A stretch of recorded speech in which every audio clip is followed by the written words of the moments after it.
오늘 저와 여러분이 감사하는 마음으로 말씀을 나누도록 합니다. 함께 말씀을 나누실 그 제목은 주께 감사를 올리나이다 라고 제가 정해봤습니다. 이 제목은 여러분들도 이렇게 이제 마음으로, 영으로, 혼으로 그런 마음이 들 것입니다. 그렇죠? 여러분들도 모두 다 주께 감사를 올리는 심정으로 이 예배의 자리에 오신 줄로 믿습니다. 예, 그래서 주께 감사를 올리나이다 이렇게 이제 정했습니다. 오늘 시편 116편 8절에서 17절 본문을 메인 본문으로 삼았습니다. 정말 주옥같은 말씀, 생명의 말씀, 또 우리의 마음을 너무나 이 다윗이 잘 대변하고 있어요. 지금 116편 이 근처에 있는 이 감사시가 계속적으로 몇 편이 나옵니다. 그런데 그 한 절 한 절마다 정말 어떻게 그렇게 우리의 마음을 잘 나타내고 우리 인생 가운데서 겪었던 그 모든 아픔과 절망과 두려움과 위험과 그런 가운데서 이 다윗이 감사를 했는가를 잘 드러내주고 있습니다. 정말 우리가 이 한 절 한 절이 너무나 귀하기 때문에 오늘 저와 여러분은 이 본문을 보면서 하나하나 이제 그 말씀을 새기면서 이 시편의 이 내용을 기도하는 마음으로 또 시편을 기록한 이제 이 기록자가 어떤 내용으로 기도를 하고 어떤 감사를 했는가를 우리 한번 살펴보도록 합니다. 8절에 보시면 여러분들이 한번 보세요. 주께서 내 혼을, 내 영혼을 사망에서 그리고 내 눈을 눈물에서 내 발을 넘어짐에서 건지셨나이다 라고 기록하고 있어요. 지금 이 시편의 기록자가 저는 다윗이라고 추정을 하면서 그렇게 말씀을 나누고 있습니다. 다윗은 누구보다도 많은 대적의 세력이 있었죠. 그리고 상당히 이른 시기에는 사울이 부리는 많은 사람들에 의해서 정말 어려운 가운데 처하고 죽음의 위기 가운데 있었습니다. 그래서 내 영혼을 사망해서 그 대적의 세력은 다윗의 목숨을 구했습니다. 목숨을 노렸습니다. 그렇기 때문에 이 고백이 나오는 거죠. 내 영혼을 사망해서 그리고 내 눈을 눈물에서 내 발을 넘어짐에서 건지셨나이다 그랬어요. 이 눈물은 거저 그냥 조금 일이 안 되는 정도의 절망이나 그런 고통이나 슬픔이나 낙담이나 상심이나 그 정도가 아닙니다. 자기 목숨이 경각에 달린 그 원수들이 아주 두렵도록 집요하게 따라다니는 죽이려고 위협하는 죽음의 위기에서의 그 눈물이 있었습니다. 그 눈물을 멈추게 하셨다는 거죠. 마르지 않는 그 눈물, 그 눈물의 시간들을 주님께서 아시고 그 눈물에서 그 세월 가운데서 건지셨다라고 고백하고 있습니다. 그래서 결국은 우리가 이 시가 감사하신데 그 후반부로 가면서 감사하다라는 내용이 나옵니다. 그러니까 결국은 어떤 절대절명의 위기 가운데서 감사로 나아가기 위해서는 죽음을 통과해야 됩니다. 죽음으로부터 감사가 시작된다라는 것을 우리는 다시 한번 이 시편의 내용을 통해서 알 수가 있습니다. 지금 우리는 너무나 혼란 가운데 있고 역병 가운데 있고 참으로 마음대로 활동도 못하고 여러 가지 위기 가운데, 경제 위기, 정치 위기, 우리의 삶의 위기 가운데 놓여 있습니다. 이 위기가 어떤 자에게는 죽음을 초래합니다. 정말 자살자가 너무나 많습니다. 평균적으로 우리나라의 자살자가 이 코로나의 위협 이전에는 38명이었어요. 하루에. 38명이 하루에 자살했습니다. 근데 이제 그 수치가 조금 높아져서 평균 하루에 40명이 자살합니다. 그러니까 어떤 사람에게는 그냥 좀 상심이고 그냥 생활에 불편이고 그 정도의 그 어려움에서 머무르는 그 수준인지도 모르겠어요. 그러나 어떤 사업을 하거나 뭔가 풀리지 않고 막힌 그 상황에서 어떤 사람에게는 이 어려움이 총체적인 난국이고 죽음일 수가 있습니다. 그래서 그 극단의 그 죽음의 위기 가운데서 감사로 나아가기 위해서는 수많은 능력과 수많은 후기와 수많은 믿음과 수많은 눈물이 있어야 된다라는 거죠. 다윗도 그러한 상황이었습니다. 그래서 내 영혼의 사망에서 건지셨다. 그리고 자신의 그 눈에 계속적으로 흐르는 눈물에서 건지셨다라고 했습니다. 근데 이것은 결국은 결박을 푸시는 겁니다. 사망의 영이 계속적으로 쫓아다닐 때 그 사망의 영으로부터 결박당하려고 하는 그 위기에서부터 주님께서 풀어주시는 겁니다. 결박을 풀어주시는 겁니다. 고난의 영을 풀어주시는 겁니다. 위협의 영을 풀어주시는 겁니다. 고통의 영을 박살내서 풀리게 하시는 겁니다. 그래서 이 감사시는 이 다윗뿐만이 아니고 모든 사람이 그 인생 가운데 그 마지막에 감사를 드릴 수 있는 것은 모든 영역에서 죽음으로부터 시작됐다라는 것을 우리는 알 수가 있습니다. 죽지 않으면 그 영역에서 감사를 드릴 수가 없어요. 우리가 신앙의 성장을 통하여 감사를 드릴 수 있는 것도 내 불신앙이 죽어야 됩니다. 내 불신앙이 죽었을 때 내가 그 신앙이 성장할 수 있습니다. 성도의 믿음이 자랄 수 있습니다.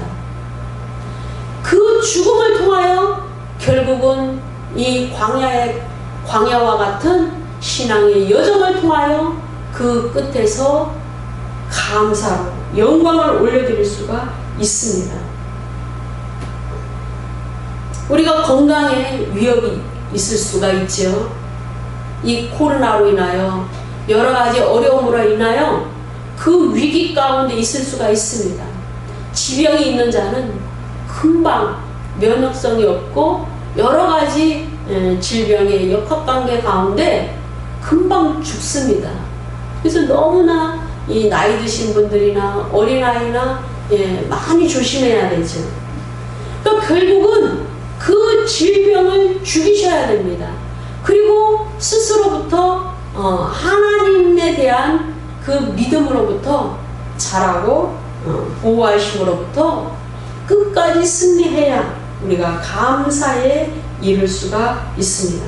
자신의 질병을 바라보고 자신의 연약함을 바라보는 그 죽음, 나는 아무것도 아니고 언제든지 주님께서 역사하시고 보호하셔야만 우리가 감사할 수 있다라는 것으로 우리는 그 모든 불신으로부터 두려움으로부터 죽어야 됩니다. 우리의 영이 죽어야 됩니다. 시편 116편 16절의 말씀을 보면은 여호와여 나는 진실로 주의 종이요 주의 여종의 아들 곧 주의 종이라 주께서 나의 결박을 푸셨나이다 그랬어요. 그런데 그 결박을 푸셨다고 고백하는데 지금 나는 진실로 주의 종이다 그랬어요. 여호와 하나님의 종이다. 이해하시죠? 이 말씀은 다 이해됩니다. 그런데 주의 여종의 아들 곧 주의 종이라 주의 종이긴 한데 주의 여종의 아들이라고 했어요. 이해가 잘 안 됩니다. 그래서 많은 주석서를 좀 참고를 하면은 왜 여종이라고 했는가 그 해석이 많이 이제 되어 있습니다. 이 주의 여종의 아들이라는 표현은 시편 86편 16절에도 나타납니다.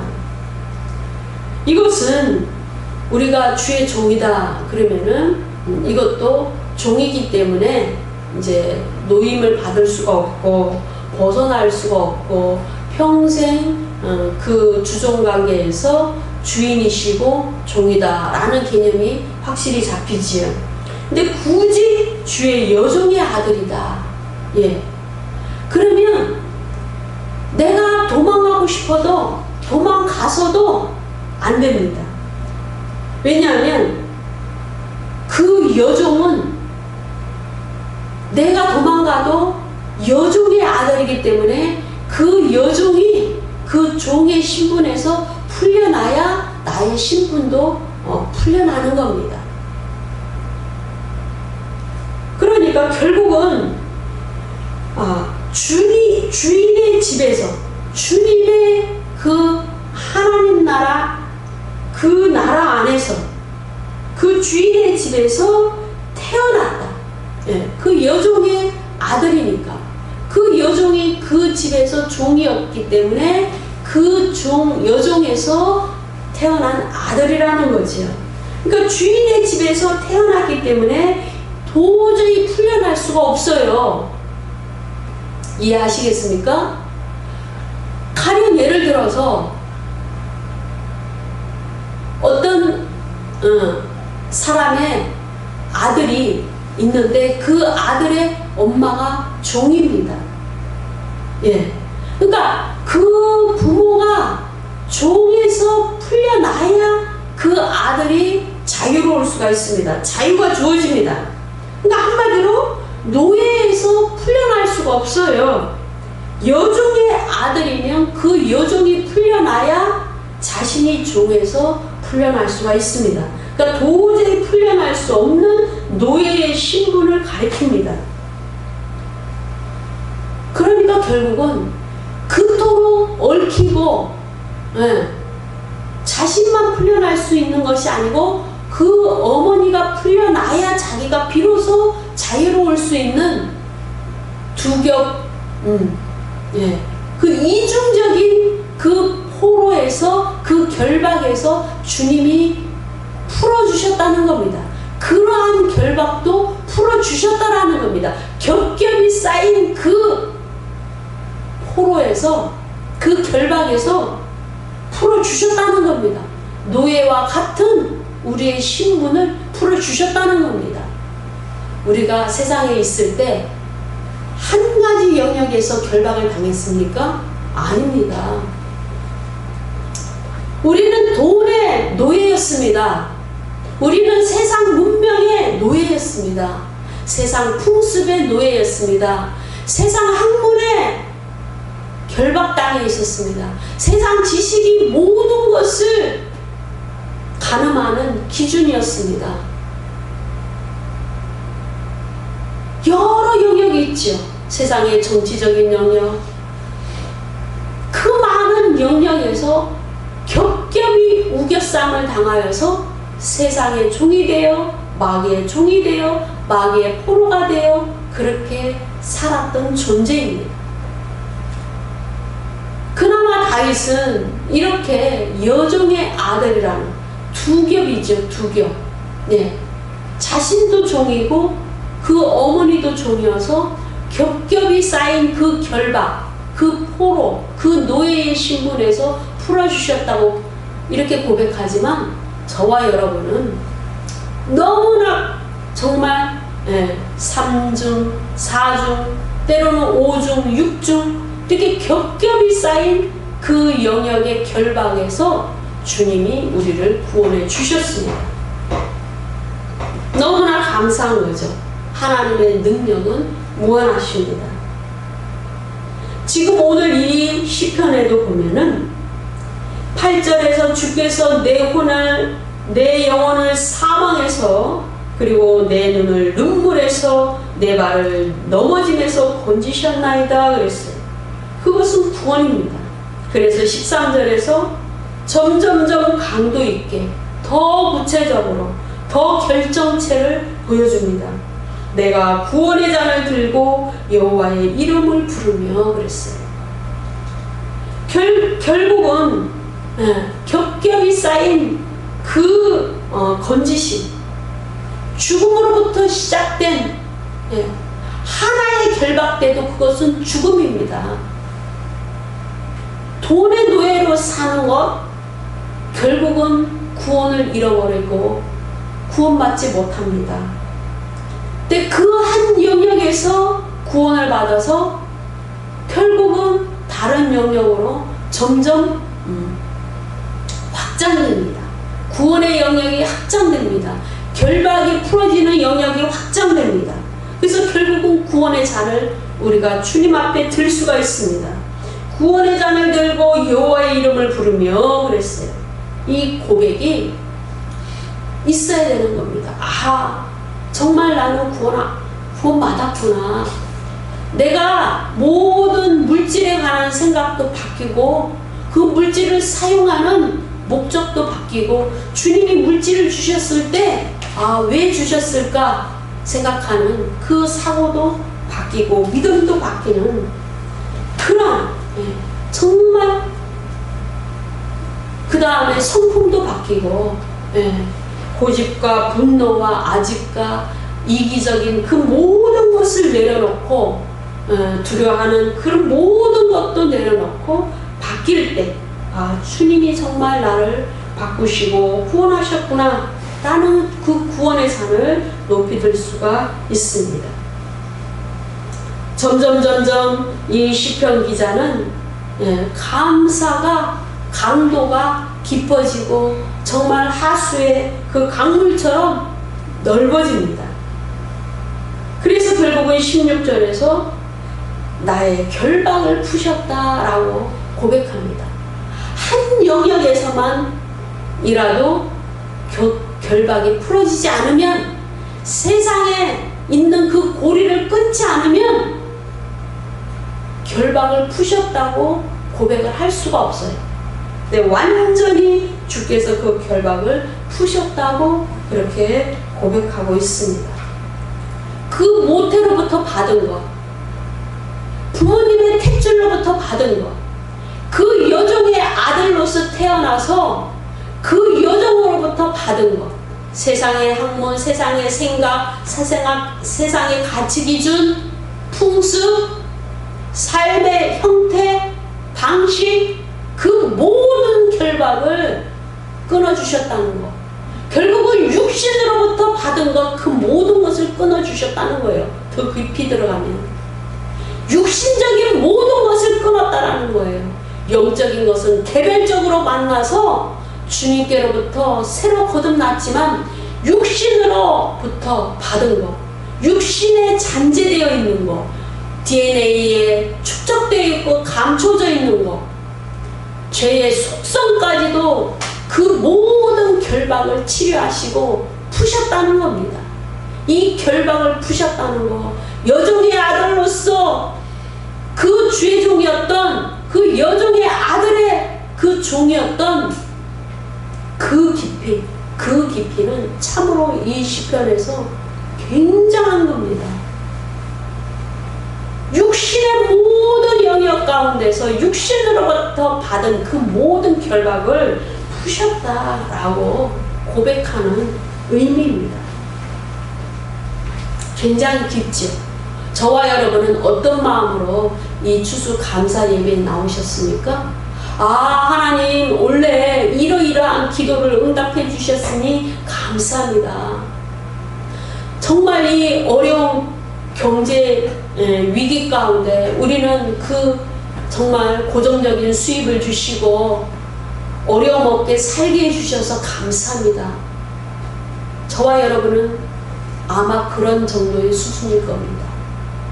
그러나 이 시편 기자는 그것이 아닙니다.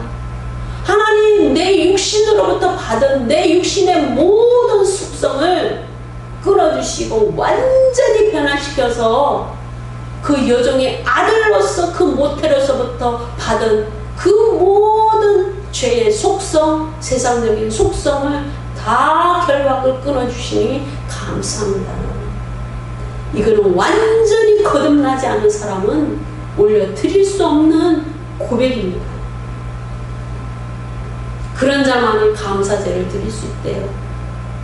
17절에 보시면 내가 주께 감사제를 드리고 여호와의 이름을 부르리이다 라고 고백하고 있습니다. 저도 그래서 주께 감사제를 올리나이다 라고 제목을 그렇게 달고 싶었지만 지금 구약시대가 아니잖아요. 예. 그래서 주께 감사를 올리나이다 라고 저도 정말 이 시편 기자처럼 그런 마음으로 이 제목을 달았습니다.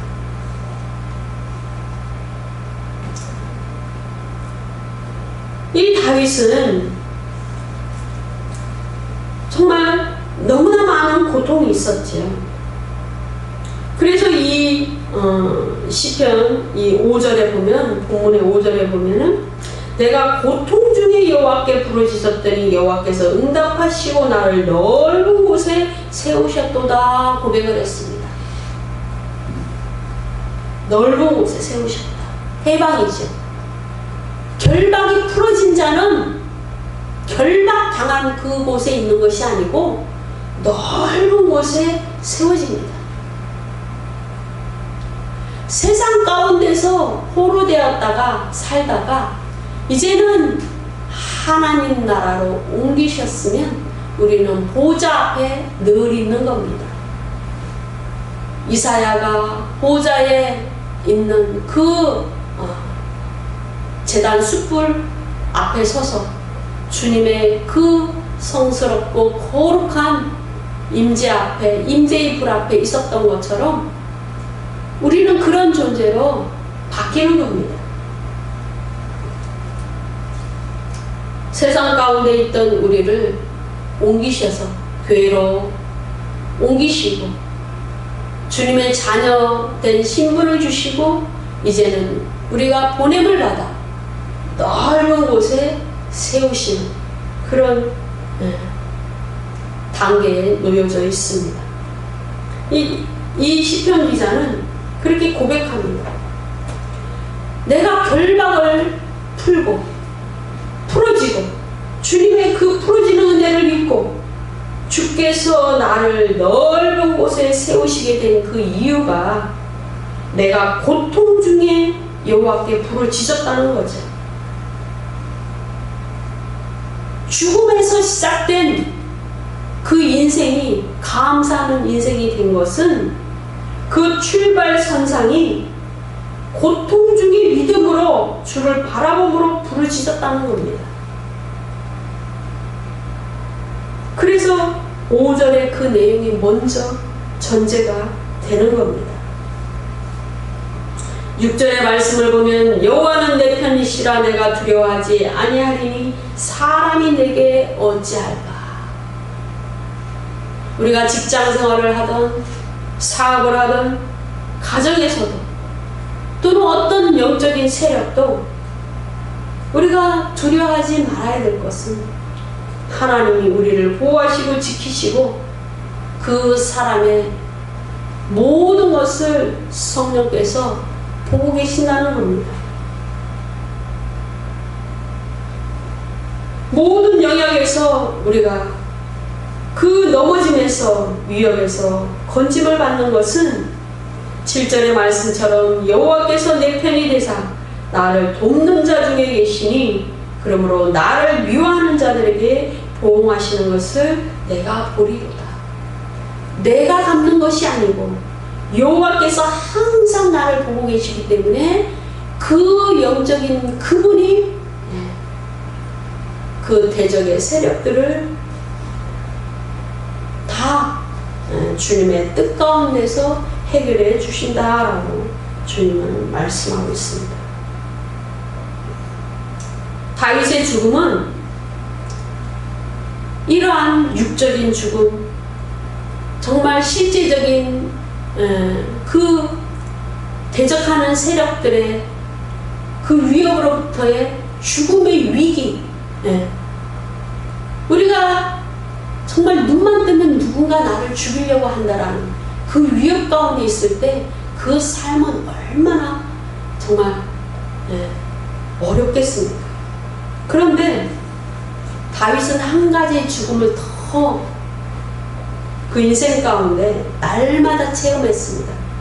그것은 뭐냐면 다윗은 수많은 전쟁터 가운데서 그의 부하들이 죽는 그 죽음을 늘 체험했습니다. 그래서 자기의 육체는 아무것도 아니에요. 언제라도 죽을 수 있습니다. 자기 눈앞에서 부하들이 죽습니다. 귀하게 여겼던, 자기를 보호하던 그 부하들이 죽습니다. 그러니까 이 시편은 죽음으로부터 시작이 되는 겁니다. 주께서 내 영혼을 사망에서 건지셨다. 우리가 나이가 들면 죽는다 이런 것이 아니에요. 눈만 뜨면 죽음의 위기 가운데 있기 때문에 이 시편은 죽음에서부터 시작이 됩니다.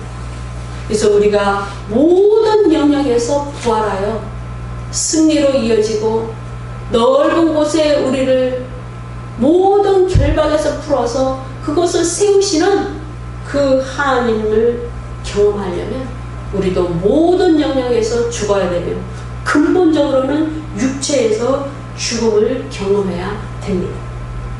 육체의 죄악의 속성에서 그 모든 죄의 속성으로부터 우리는 죽어야 됩니다.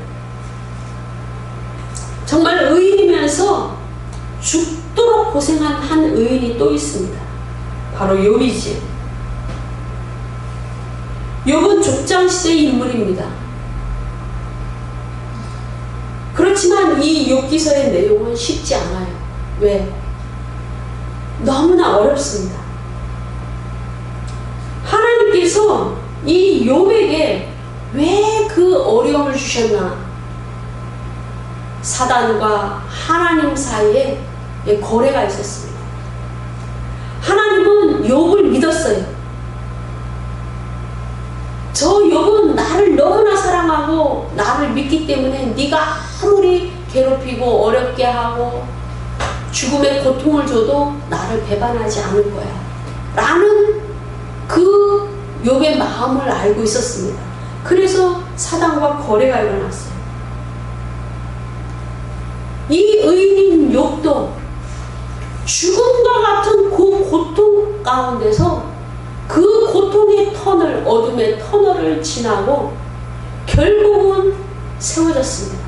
부활하여 정말 공급하시는, 완전히 그 의가 박살나고 정말 그 의의 결박에서 풀어나서, 자기 의의 결박에서 풀어나서 결국 높은 곳에 세우시고 갑절의 축복을 주시는 그 축복의 자리에 세워졌습니다. 여기서 42장 8절의 말씀을 보면 너희는 그런즉 수소 7과 수양 7을 가지고 내 종 욥에게 가서 너희를 위하여 번제를 드리라. 욥은 의인이었기 때문에 늘 족장으로서 가족을 대신하여 영적 제사장의 역할을 했습니다. 자녀를 위하여 끊임없이 자녀가 혹시 죄를 지었을까 하고 번제를 드렸습니다. 그런데 이제는 그 자신의 의의 그 결박이 완전히 풀어졌을 때, 그 결박에서 해방되었을 때 하나님은 영적인 지경을 넓혀주셨습니다. 이제는 가족이 아니고 친구들의 죄까지도, 주변의 인물, 다른 사람들의 모든 죄가를 위하여 번제를 드릴 수 있는 그 영적인 신분이 올라섰습니다. 그것은 죽음과도 같은 그 어려움, 고통, 그 의의 옷을 벗어버렸을 때 결국은 하나님께서 그 결박을 풀어주셨을 때 그 신분에 쓰임이 있었습니다. 그 자녀들과, 죽었던 자녀들과 아내와 가축과 그 모든 재물에 대해서 하나님은 부활의 축복을 주셨습니다. 갑절의 축복을 주셨습니다. 우리가 가장 세상의 영역 가운데서 그 결박을 풀기가 어려운 영역이 있습니다. 바로 재정의 영역이죠. 물질의 영역입니다. 정말 그 다른 것은 다 쉽게 하나님께서 원하시는 방향으로 변화되고 정말 믿음이 자라고 그 영역에서 결박이 풀어지는데 재정만큼은 안 되는 분들이 상당히 많이 있습니다. 교회를 오랫동안 다녀도 정말 쉽지가 않아요. 그런데 하나님은 말씀합니다. 예레미야 29장 11절의 말씀을 보면은 여호와의 말씀이니라 너희를 향한 나의 생각을 내가 하나니 평안이요 재앙이 아니니라 너희에게 미래와 희망을 주는 것이라 그랬어요. 감사와 넓은 곳에 세우시는 것, 결박을 푸시는 것은 우리의 희망이고 가장 귀한 소망이고 보화와 같은 믿음의 결정체죠. 우리는 때로는 내 생각이 진짜인 것 같아요. 나의 정체성인 것 같아요. 그런데 절대는 그것은 내가 아닙니다. 나의 생각과 나의 감정은 내가 아닙니다. 나의 결정체가 아니에요. 나의 정체성이 아닙니다. 내 생각과 내 감정이 내 정체성이 되기 위해서는 상당한 성령과 연합되는 그러한 수준의 거듭난 자여야 됩니다. 왜냐하면 우리 인간은 영과 혼과 육적인 존재입니다. 다시 말해서 우리 인간은 영의 존재이고 또한 육체를 입고 있는 존재이고 내 생각과 내 지식과 내 감정이 있는 그런 혼적인 존재입니다. 그런데 우리가 배운 거, 내가 들은 거, 내가 경험했던 그 모든 것의 정보는 혼의 영역에 저장되어 있습니다. 그러나 하나님에 대한 지식, 또 말씀의 지식, 이런 것은 영의 영역 가운데 저장이 되어 있습니다. 그래서 내 생각이라고 해서 그것이 영적인 것이 아닙니다. 내가 신앙생활을 한다고 해서, 내가 예배를 잘 드린다고 해서, 내가 믿음이 있다고 해서 그 모든 내 생각과 내 감정이 영의 영역에 있는 성령과 함께 하나가 되는 그 영의 영역이 있는 것이 아닙니다. 그래서 내 생각이 주님 보시기에 틀린 것이 많이 있다는 거죠. 그러므로 재정에 대한 생각, 재정에 대한 내 경험, 재정에 대한 내 감정, 믿음, 이것이 하나님으로부터 다름을 받는 데 있어서 상당히 어렵습니다. 시간이 많이 걸립니다. 많은 신뢰가 필요합니다. 그럼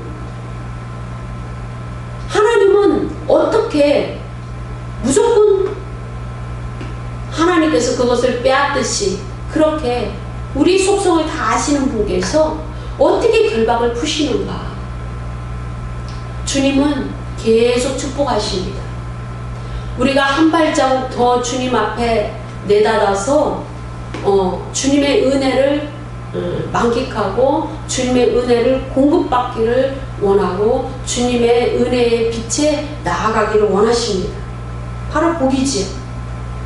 신명기 15장 6절의 말씀을 보면은 내 하나님 여호와께서 내게 허락하신 대로 내게 복을 주시리니, 재정의 복을 주시고 또 내가 여러 나라에 꾸어줄지라도 너는 꾸지 아니하겠고 내가 여러 나라를 통치할지라도 너는 통치를 당하지 아니하리라. 이 말씀은 이제 이스라엘에 관한 축복의 말씀이지요. 근데 우리도 여기에 영적인 적용을 할 수가 있습니다. 우리도 꾸지 않고 오히려 꾸어주고 여러 사람들에게 재물을 통하여 물질을 통하여 도움을 줄 수 있고 이러한 자가 되느냐? 하나님께서 허락하셔야 된다. 약속하셔야 된다. 근데 문제는 이미 주님께서는 우리가 행복하기를 원하시고 또 물질을 경영하기를 원하시고 그렇습니다. 그러면 어떠한 사람이 그러한 축복을 받는가라는 거지. 무엇부터가 그 출발선상인가라는 거지. 그래서 우리는 지난주에 하나님 말씀을 순종하고 하나님 말씀을 지켜 행하는 것을 주님이 나를 이 말씀을 통하여 시험하신다라는 그러한 생각부터 함으로써 우리는 그 복에 이를 수 있다라는 것을 알았습니다. 시편 35편 27절의 말씀을 보면은 나의 의를 즐거워하는 자들이 기꺼이 노래 부르고 즐거워하게 하시며 그의 종의 평안함을 기뻐하시는 여호와는 위대하시다 하는 말을 그들이 항상 말하게 하소서라고 기록하고 있습니다. 그러니까 모든 영역에서 특별히 재정의 영역에서 주님은 의로우시기 때문에 내가 하나를 드리면 주님은 기본적으로 하나님 나라 안에서는 그 소득의 그 열매의 법칙이 적어도 100배, 30배, 60배의 결실을 맺게 하신다라는 사실을 믿을 때 그것이 가능하다라는 거예요. 하나님 나라 안에서는 기본이 30배입니다. 60배, 그리고 100배입니다. 이것을 경험하지 않고 이 말씀을 믿지 않을 때, 주님의 그 의로운 성품을 믿지 않을 때, 영적인 그 성장을 통하여 주님은 너무나 의로우신 분이야. 나는 욕심이 있고 나는 계산하고 할지라도 주님은 내가 가난한 자에게 그리고 불쌍한 자에게 그리고 어려운 자에게 한 모든 것을 물 한 컵 중국까지도 다 기록하시고 주님은 때를 따라 축복하시려고 쌓아놓고 계시다는 것을 믿지 않을 때는 그것을 시행하기 어렵다는 겁니다. 그러므로 궁극적으로는 주님의 의로운 성품을 믿지 못할 때 그것은 불가능하다라고 주님은 말씀합니다. 우리가 왜 감사를 못할까요? 사사로운 여러 작은 소소한 그러한 제목들도 있을 거예요. 그러나 인간이 마음의 여유가 느껴지고 입으로 감사하게 되고 이런 것은 이 세상 가운데서 우리가 육체를 입고 있는 한 돈이 필요합니다. 재정이 필요합니다. 그래서 감사하다. 그 말이 너무나 자연스럽게 나오기 위해서는 근본적으로는 믿음이 있어야 되지만 대부분은 낮은 단계에서 어느 정도 재정이 공급되고 그 물질로부터 공급이 이루어졌다라는 자기 삶 가운데 그 공급이 이루어졌다라는 고백이 나올 때 감사합니다. 주님 감사합니다. 이 고백이 나오게 된다라는 거죠. 그러나 우리는 하박국 선지자의 그 고백의 말씀처럼 그리 아니하실지라도 주님께 감사하는 그 단계로 나아가야 됩니다. 그래서 그 재정의 영역으로부터도 우리는 자유로워져야 됩니다. 그래서 우리는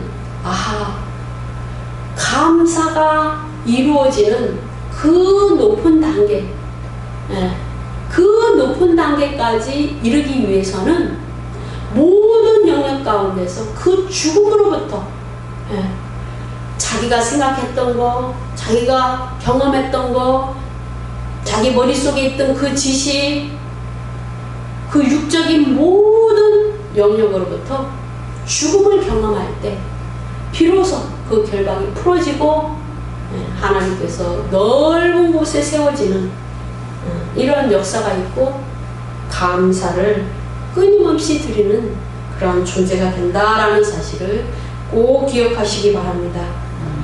우리 기도합니다.